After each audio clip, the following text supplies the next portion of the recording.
The challenge was that it's a modular system. You never know where the brackets are going to be. You never going to know where the bends are going to be. So we had to design a system where we ended up with a modular LED. So you can see it's small modules that are all connected in a daisy chain. It's a low voltage. This is indoor, outdoor capable.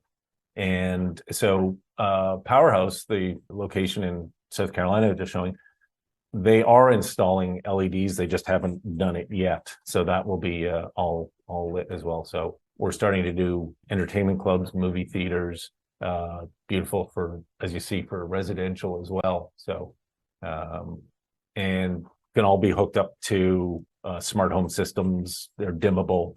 So, and I've got all the specs for that. So if you want the specs, if you can just drop us a note, we can send it to you. And it's also on our website.